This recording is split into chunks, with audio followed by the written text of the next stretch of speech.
Today, we're going to begin a series on what I call thought reversals.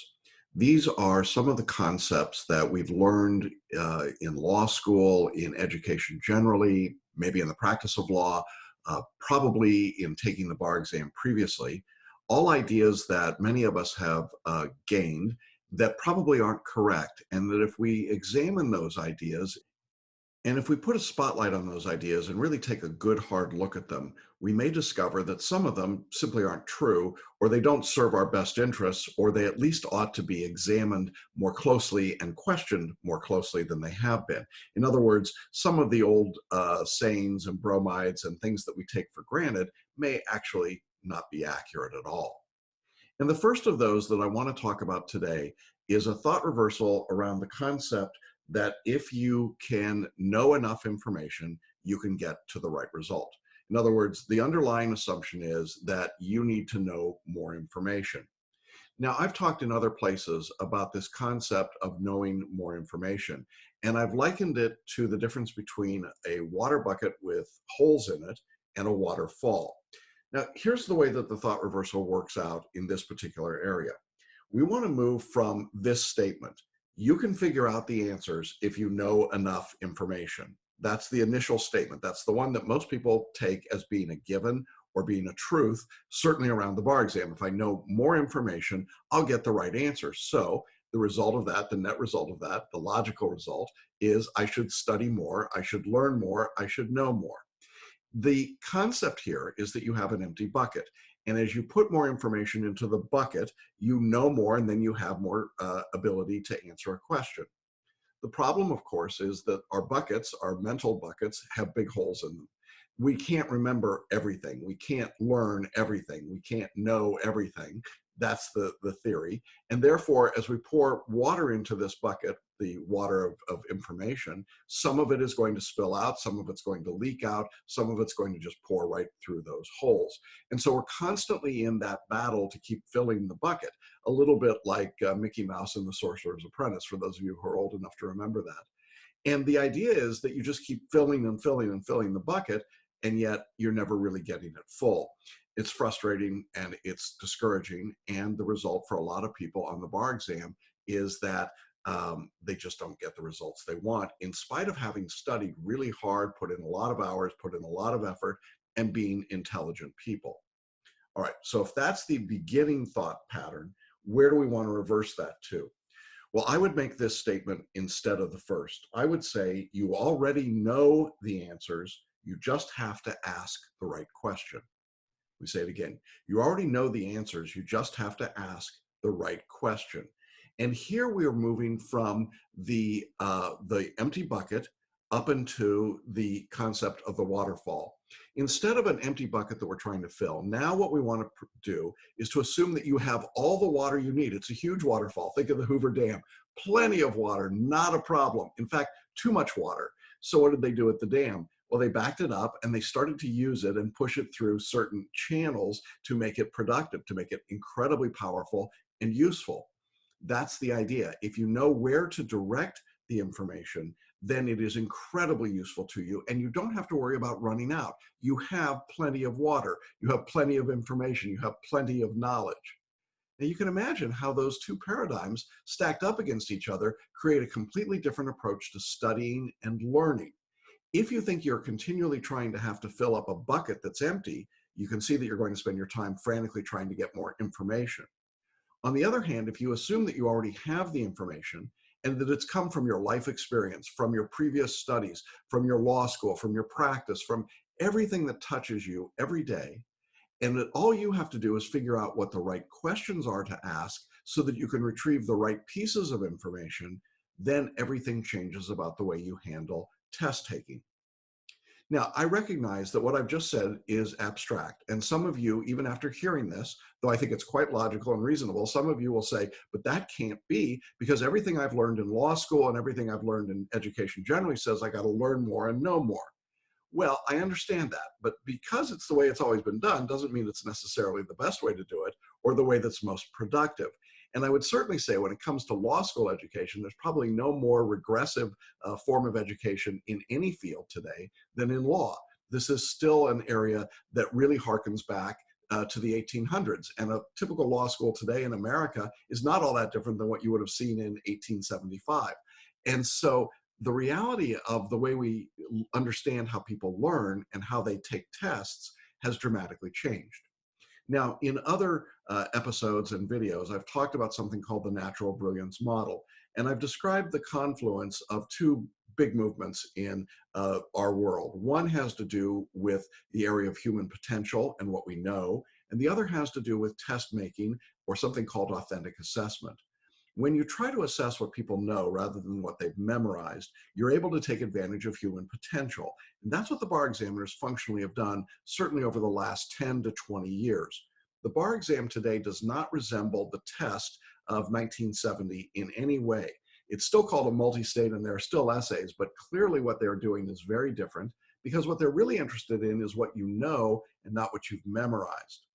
Now, I want to try and help you see that in a very real way by actually taking an actual multi-state bar question, and we're going to work through the question together, and I'm going to show you how this second approach, if you already know the answer and just have to know what to ask, how that actually plays out so that you can see for yourself the difference in the two paradigms. I hope it'll be an interesting experience for you. I encourage you to watch this as a video, but if you're just listening, I'll read everything out and you can hear it as well. But there's something to be said for actually having the visual impact of seeing the words and being able to process them. So what we're going to do is take a torts question, because torts is a pretty fundamental topic, and we're taking an actual MBE question, and we're going to actually go through that question, and I'm going to break down for you how you could prepare and answer this question in the thought reversal mode that I've described, and then we'll consider that in comparison to the traditional way that a lot of people work through that problem. So let's jump into that question. Okay, so now what we're going to do is actually take a multi-state question, as I said, and I'm going to read it for those of you that are listening. If you're watching the video, you can certainly read it along with me. And we're just going to go through the question without any comment. I'm just going to read it first all the way through. It's not a particularly long question, so let's go ahead. Here's the question. After a long day's drive through the mountains, Pia arrived at what she reasonably believed was the home of her friend Amy, based on Amy's description of the home, including the fact that the home was completely isolated. Amy had given Pia permission to use her home while Amy was away on vacation. In fact, the unoccupied home that Pia entered was not Amy's. Pia was on the wrong road, and the home she entered, which belonged to Davis, only happened to fit Amy's description of her home. Pia bedded down for the night on the living room couch and fell asleep with the TV on. Due to a wiring defect in the TV set, of which Davis was unaware, the TV burst into flames, starting a fire which caused serious injury to Pia before she could escape from the house. If Pia asserts a claim against Davis for her injury, will Pia recover? All right, so that's our question. All right, if you were reading along, you can see it's not very long. If you were listening, didn't take all that long.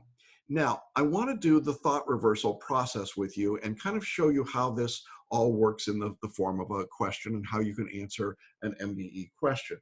Now, remember that the traditional approach says I can figure out answers if I know enough information. I can fill up my water bucket. And so if I'm looking at this question that way, I'm going to have a particular approach. But before we even do that, I want to use our thought reversal approach in a kind of a clean, unfettered way to help you see how this works. Remember that our thought reversal is that you already know the answer. You just have to ask the right questions. So here's the way that I would think through this problem. I've just read through the problem. I've seen what it's about. And now I'm going to do two things in my mind. The first is I'm going to try, remember the call of the question is, if Pia asserts a claim against Davis, will Pia recover? So that starts with a yes or a no answer. And I may have a sense of that one way or the other. Right now, I'd like you to think about that and just without trying to figure out the law or the rules or anything else, what's your intuitive response? Is it yes or no? Will the plaintiff recover, the trespasser recover? Take a minute, let you do that. All right, so the first thing I want to do is just answer the question. I want to get a yes or a no here in this particular circumstance. The second thing that I want to do is I want to try and identify a principle of law that really controls this question. So as we read through the question, a couple of things become pretty clear to me. The first is that Pia does not have the authority or the invitation to go into Davis's home. That makes her a trespasser, just generally. And then it's Pia, the trespasser, who gets injured when this TV set blows up. And so the question in my mind at that point is, does the owner of the home have a duty to the trespasser? So the question that I want to ask about the principle of law is duty to trespassers. Now that's important. We'll come back to it later, but I just want to identify that the yes or no question is our first inquiry, and the second is, looks like it's duty to trespassers. Now, why do I put it in that order instead of saying, well, figure out what the law or the principle is first and then answer it? And the reason for that is that intuitively you already know the answer. You know what the correct answer is here, and you don't have to go through a lot of legal analysis to get there. But it's helpful, certainly, to think about the rule, and I'm going to show you how in the traditional approach, we invert those two questions and why that causes a problem. All right, so now you've come up with your yes or no answer. Okay, write it down on a slip of paper somewhere. Speak the word out loud. All right, now notice we have not looked at the answer choices yet. We're just looking at the question, the fact pattern in the question. So now we're going to move on and we're going to look at the four answer choices. Okay, now here are our four answer choices. Again, I'll read them out for those of you that are just listening. Answer choice A says yes if Pia needed to use the home for shelter. Answer choice B says yes if Davis knew of the defect in the TV. Answer choice C says yes if Davis could have discovered the defect by a reasonable inspection.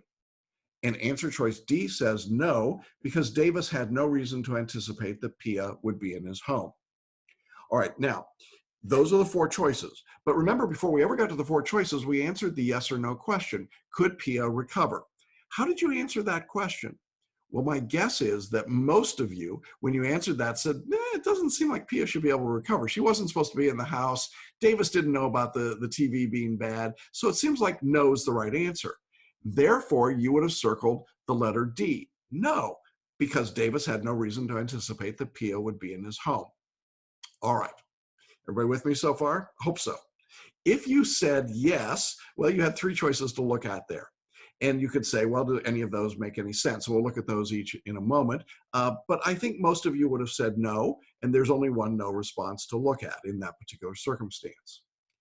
In addition, having done that, all right, I think if you got to this point and you said, well, I just don't know if she would be successful or not, now what you would do would be to read the four answer choices, and you would say, okay, I'm looking at all four, and now I want to just close my eyes for a moment and ask myself, when I reopen my eyes, what answer choice jumps out at me?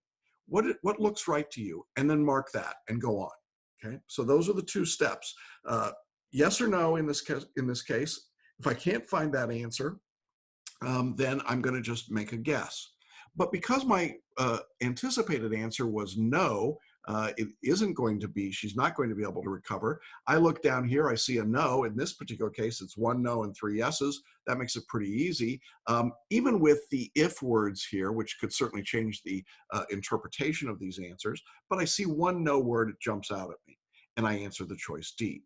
All right, well, I don't want to keep you hanging on the edge of your seats. What's the actual answer? It's the letter D. In fact, Davis had no reason to anticipate Pia would be in his home, and that is the reason why Pia cannot recover. All right. Now, that wouldn't have taken you very long to figure out, would it? You read the question, you anticipate an answer, you look for the answer, and you move on. Now, I know some of you are saying, well, what if I don't know the answer? And my point is, how did you know the answer? I didn't ask you to study torts before this particular video. How did you know it? Well, you know it because you did study torts somewhere in your life, and because you went to law school, and because you probably studied for the bar, and you've lived life, and you just know that you're not entitled to get something when you break into somebody else's house, even if it was unwittingly. And so as a result, most of you would have said no. Now, if you're someone that said yes, okay, that's a different problem, all right? And I think you've got a slightly different problem. But I'm willing to guess that most everyone said no to this question. And I didn't pick one that was particularly easy. This is just an average actual MBE question taken from an actual MBE test. All right. Now notice, I didn't have to get into the duty to trespassers here, did I? Wasn't necessary. I could tell from the answer choices. And that's what the thought reversal does. It tells me that I already know the answer. I just had to know what question to ask. And here the question to ask came right from the call of the question. But let's assume that I got to that point and instead of being able to answer yes or no to question one, I said, I'm really not sure. Now I go to question two and I say, what's the principle of law that's involved here? The principle looks like some kind of a duty to trespassers. And that becomes now the question that I want to ask myself, my genius mind, that non-conscious brain, what's the duty to trespassers? And as I ask myself the question about the duty to trespassers, I'm now channeling the information in that waterfall of a brain to say, what do you know about that? Having asked that question, I can now begin to identify in these answer choices. So answer choice says, A says, yes, if Pia needed to use the home for shelter. Gee, that doesn't sound like the duty to trespassers. There's nothing about shelter there. Or what if Davis knew of the defect in the TV? Well, that's not even relevant because it says Davis was unaware. Okay, so we can't change the fact pattern to say, yeah, he wasn't aware, but yes, he was. No, that doesn't work at all. And that's not the fact pattern. So don't fight the facts. C says if Davis could have discovered the defect by a reasonable inspection. Again, same thing. He was unaware. There was no reason for him to know. So they all both saying the same thing. And then D, no, because Davis had no reason to anticipate he'd be in his home. That sounds like the duty to trespassers. If I don't know you're trespassing on my property, if I have no reason to expect that, then I certainly can't be liable for what happens to you on the property. So in this situation, it's much easier to get a quick answer without having to get to this level of looking at the second level and the question of the duty to trespassers. All right, I hope that makes sense to you so far. That's the way we prefer that you answer questions. But now what I want to do is back up again and try this question the way most people try to answer it from a traditional standpoint. So let's just take a minute, we'll clear the deck, and we'll run this question back again, kind of rewind, and we'll do it without using selective intuition, and we'll take the traditional approach. All right. Let's now look at the question again, and this time let's do it the way a traditional bar taker might try to work through the problem. Again, I'm going to read through it, but I'm going to do it now a little differently. So here's what happens. Reading the question. After a long day's drive through the mountains, Pia arrived at what she reasonably believed was the home of her friend Amy, based on Amy's description of the home, including the fact that the home was completely isolated. Amy had given Pia permission to use the home, permission, while Amy was away on vacation. In fact, the unoccupied home that Pia entered was not Amy's.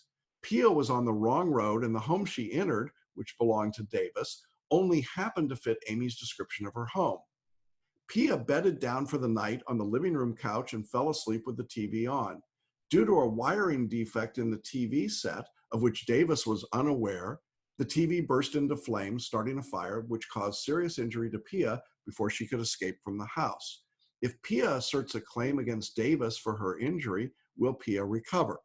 Now, what a traditional bar taker does is they underline all those keywords, they look at them, and now they immediately go to the answer choices. A, yes, if Pia needed to use the home for shelter. Is that the shelter doctrine? I don't know. Could be. B says, yes, if Davis knew of the defect in the TV. Well, I guess if he knew of the defect, then he'd have liability, wouldn't he? So that if Davis knew, that could be important to me. C, yes, if Davis could have discovered the defect by a reasonable inspection. Oh, so if he didn't know, but he could have discovered it by a reasonable inspection. So that's kind of an offshoot of B. So B and C look a lot alike. And then D says no, because Davis had no reason to anticipate that Pia would be in his home. Okay, did he have to anticipate that? Is that an element, right? And now what happens is I start trying to analyze each of these answer choices. All right, is B better than C or is C better than B? You tell me, which one is better? Hard to know, isn't it?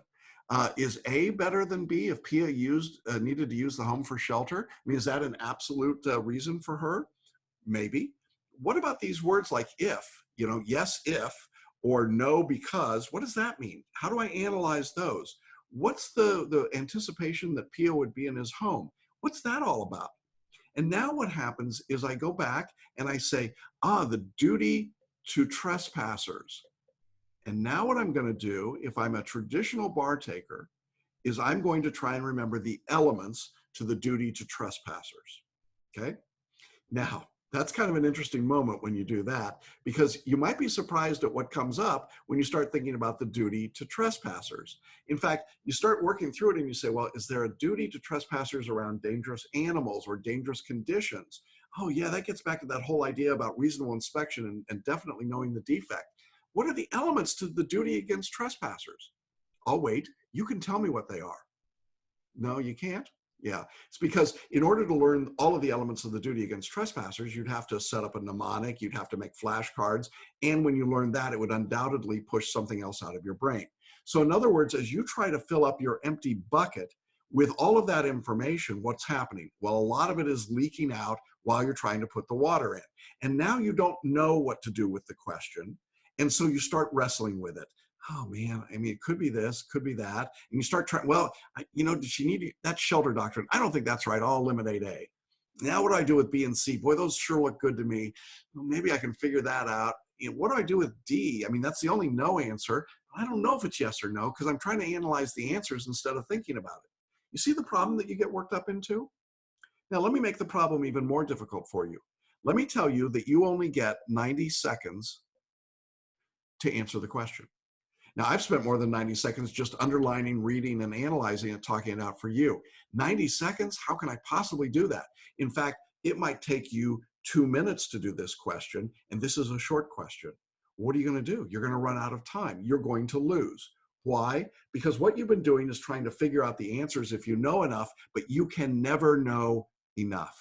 You can't know all there is to know about the duty to trespassers. Does it include some provision about being reasonably aware of the defect? Does it apply to televisions? Does it apply to people that are innocent trespassers? We don't know. We could issue spot this thing all day, couldn't we? I mean, it was a lonely road. She was late at night. She was confused. Maybe she shouldn't have been driving that late at night. Maybe she needed a street address, right? There's all sorts of things we could ask about. We start breaking down the question this way. You see the difficulty that comes up. It's much more complicated. It's much more challenging, and it's much more difficult. The first way that we talked through it felt pretty simple. You're probably saying to me, hey, it's obvious. Now you might be wondering why I've been using a backdrop of these dandelions behind me today. And the reason is that there are 4 or 5 different dandelions and they jump out in different colors. And you say, well, who's ever heard of a green dandelion or a purple dandelion? But yellow dandelions, I see those. Those are pretty obvious, right? That's what happens when you're working intuitively. Things are obvious. But if you start trying to analyze them, you say, in our dandelion example, dandelions are usually white, but maybe you could put dye color in and make them purple. I've never seen a green one, right? I mean, you just start chasing your tail. And that's what people do on the bar exam. They chase their tail. They work around and around and around and around instead of just getting to the answer and moving on. So the thought reversal that we want to talk about here works this way. Instead of saying you can know the answer if you just know enough information, filling up your leaky water bucket, what you want to do is say, I already know the answer. The answer was no. There's no reason to believe that Pia there's no reason that Davis would know that Pia was in his home, so therefore he can't be liable. I already know that answer. I just had to ask the right questions. I had all the information in my brain, whether I had read or photo read or mind mapped or listened to lectures or read the outlines or done the practice questions, none of that stuff. It all adds up to the same thing. You know the information, just go ahead and use it. Now, I want to make one final analogy in this situation, and that is to what happens when you do a Google search and you ask the question. And so I'm going to stop for a moment, come back and show you what a Google search looks like on this particular problem, and then tell you how we might refine it. Recall that we said that in this thought reversal, it's really all about the questions you ask. And I thought it would be interesting to ask Google these same questions and see what happens, because I think Google mirrors in some ways what a traditional bar taker does versus what we want to do intuitively. So you'll see that what I did here is I put in the Google search, duty of care to a trespasser, right? Remember we said that's the principle of law that's in play. And you'll notice that we end up with a very long list of different possibilities. We have something called the Trespasser Responsibility Act, which is put together by the American Legislative Exchange Council. And then, of course, we have Wikipedia, that authority on all things, that talks about what trespassers are and who they are, and the undiscovered trespasser to whom the property owner only owes a duty not to trap them in an unwary situation. And we've got trespassing as a tort, and we've got constructive trespass, and we've got duty owed to trespassers, and we can follow that. And we see all of these rules. Look at all these big rules we've got here about all of these different things that happen in our duties to trespassers, right? And so what can we do? Undiscovered trespassers, and we've got British Railways Board versus Harrington. We have a duty to warn and putting up signs. We have a theory of strict liability. I mean, it just goes on and on and on, doesn't it? I mean, there's lots of different things going on here. Well, this is what a traditional bar taker is doing in their brain. They're trying desperately to work through all of this data, all of this information, so that they can figure out what the right result is. And in fact, if we continue on with our Google search, oh my goodness, we've got FindLaw's got some things, and then we've got US Legal's got some information, and then we've got Langley's Solicitors, and then we've got scholarship.law. I don't know, WM.edu. So all sorts of things going on here. We've got some law review articles and all sorts of things that we could get. Lots of information, right? And does all this information help us solve our problem? Well, maybe if I wanted to wade through all that information, I might get to the result, or maybe I look at my bar review outlines and I see one or two clear sentences about it, but it's a lot of information to ask Google, isn't it? And Google isn't really giving us the information that we need. So my point here is that sometimes just asking for rules, asking for elements, actually doesn't do us much good, does it? The more we ask, the more confused we get, the more information is here, and we don't need all of that information. Remember, all we were trying to do is to figure out if Pia could assert a claim against Davis when she was an uninvited trespasser. See how simple that is and how complicated people make it? I think that as you consider what thought reversal is about, this is a pretty good example of how you can go down the road and be down the rabbit hole, if you will, and without a particular answer. So to wrap up, I think that many people who are studying for the bar continue to use this bad principle that says, I just have to know more law. And that doesn't work. And you've gotten, I hope, a pretty good example of why it doesn't work, why it gives you too much information, why it's not the right thing to do. But if you ask the simple question about whether or not Pia can assert a claim against Davis, it's actually pretty simple. And then you get to the right answer, and it's right there for you. The examiners are not playing hide the ball. They're not trying to do something tricky. It's a very obvious question. And many of you will say, well, he picked a really easy question. No, lots of people miss this question, I can tell you statistically. And the reason they miss it is precisely what we discussed. They overanalyze it. They overthink it. They try to get into too much detail, and then they get into trouble. You don't need any of that. It wouldn't even take you 90 seconds to do the analysis the way I first did it to get to an answer on this question. And that's what I encourage you to try and do. You already know the answer. If you're in our course, you've already learned how to photo read and mind map and put that information into your non-conscious, and you've learned how to activate it. But in this situation, the call of the question itself is the activation. It's all you needed to know, and it was all you needed to be able to answer it. And then you just have to ask that question, and the waterfall is directed into the right place. All right, well, that's today's discussion about thought reversals. We'll be back next time with some more thought reversal exercises. I hope this was helpful to you, and look forward to speaking with you. And if you've got questions about this, reach out and let me know. I'd love to talk with you about it.